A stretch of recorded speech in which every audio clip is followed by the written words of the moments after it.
Assalamualaikum warahmatullahi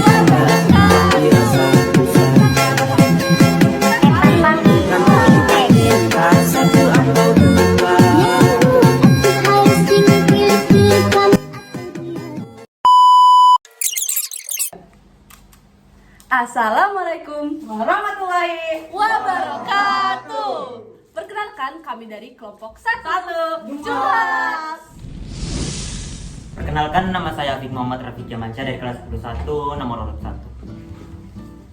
Perkenalkan, nama saya Andi Batara Faris, nomor urut 04. Perkenalkan, nama saya Andini Fatimah Jani, nomor urut 07. Perkenalkan, nama saya Michael Jonio Patrick, nomor urut 16. Perkenalkan, nama saya Mufi Dahlia, nomor urut 17. Perkenalkan, nama saya Muhammad Abdul Falkila, nomor urut 19. Pada kesempatan kali ini, kami akan membahas mengenai sengketa wilayah Indonesia-Malaysia di Blok Ambalat. Ambalat merupakan landasan kontinen yang batas-batas berdirinya belum disepakati oleh negara Indonesia dan negara Malaysia. Ambalat ini memiliki luas kurang lebih 15.000 km persegi yang terletak di Sulawesi atau Selat Makassar milik negara Indonesia. Sejarah terjadinya sengketa wilayah Blok Ambalat antara Indonesia dan Malaysia bermula-mula ketika Indonesia dan Malaysia ini melakukan penelitian untuk mengetahui landas kontinen dan zona ekonomi eksklusif. Di tengah penelitian, Indonesia dan Malaysia mengalami perbedaan persepsi terhadap posisi Ambalat. Lebih lanjut, pada 27 Oktober 1969 ditandatangani perjanjian tapal batas landas kontinen Indonesia-Malaysia yang disebutkan bahwa Blok Ambalat milik Indonesia. Sejak saat itu, konflik antara Indonesia dan Malaysia mulai memanas, khususnya pada tahun 1979 ketika Malaysia mengingkari perjanjian tapal batas landas kontinen. Malaysia justru memasukkan blok maritim Ambalat ke dalam peta wilayah mereka. Hal ini tentu saja menuai penolakan dari pemerintah Indonesia. Bukan hanya Indonesia, pelanggaran yang dilakukan oleh Malaysia ini juga diprotes oleh negara-negara lain seperti Inggris, Thailand, Cina, Filipina, Singapura, dan Vietnam. Pada tahun 1980, Indonesia pun dengan tegas menyatakan protes terhadap pelanggaran yang telah dilakukan oleh Malaysia. Indonesia dalam menetapkan daerah lautnya merujuk kepada Undang-Undang Nomor 6 Tahun 1996 tentang perairan Indonesia yang meliputi: pertama, Laut Teritorial Indonesia. Laut Teritorial Indonesia adalah jalur laut selebar 12 mil laut yang diukur dari garis pangkal Kepulauan Indonesia. Lalu, yang kedua adalah perairan Kepulauan Indonesia. Perairan Kepulauan Indonesia adalah semua perairan yang terletak pada sisi garis pangkal lurus kepulauan tanpa memperhatikan kedalaman atau jaraknya dari pantai. Yang ketiga adalah perairan pedalaman Indonesia.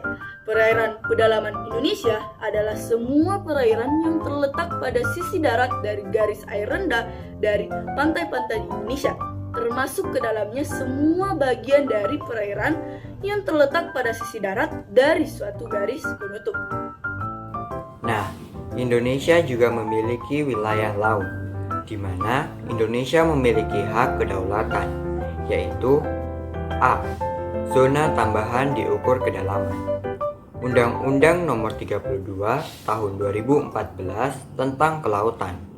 Pada pasal 8 undang-undang tersebut menyatakan, Negara Kesatuan Republik Indonesia berhak menetapkan zona tambahan Indonesia hingga jarak 23 mil laut dari garis pangkal.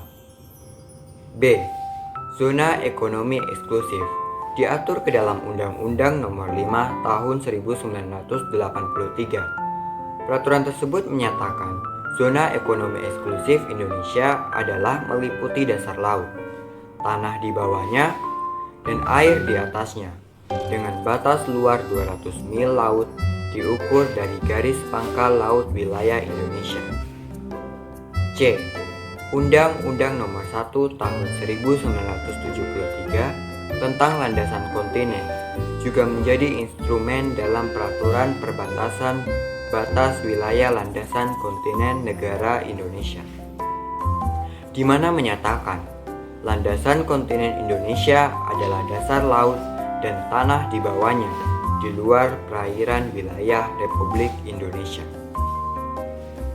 Sisi kedaulatan lainnya, Malaysia mengatur batas-batas wilayah laut berdasarkan hukum nasionalnya menjadi beberapa peraturan perundang-undangan, yaitu A.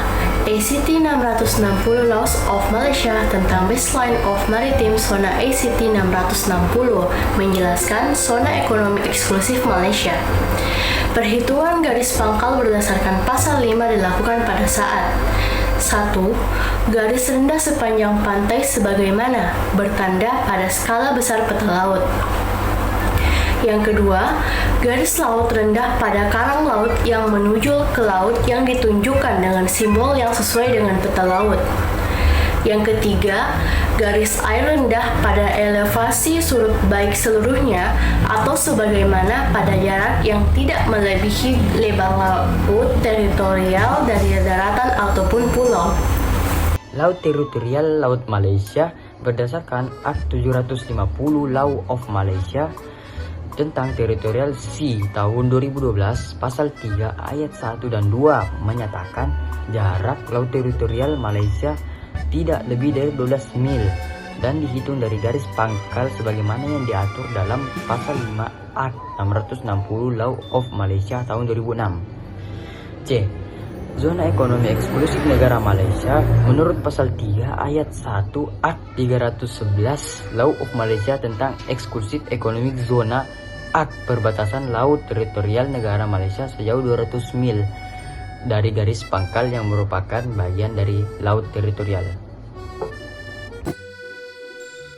Jadi, pendapat kami mengenai sengketa Blok Ambalat adalah yang pertama, sengketa Blok Ambalat merupakan sebuah sengketa yang terjadi jika salah satu pihak ingin mendapatkan keuntungan, sementara pihak lain dirugikan.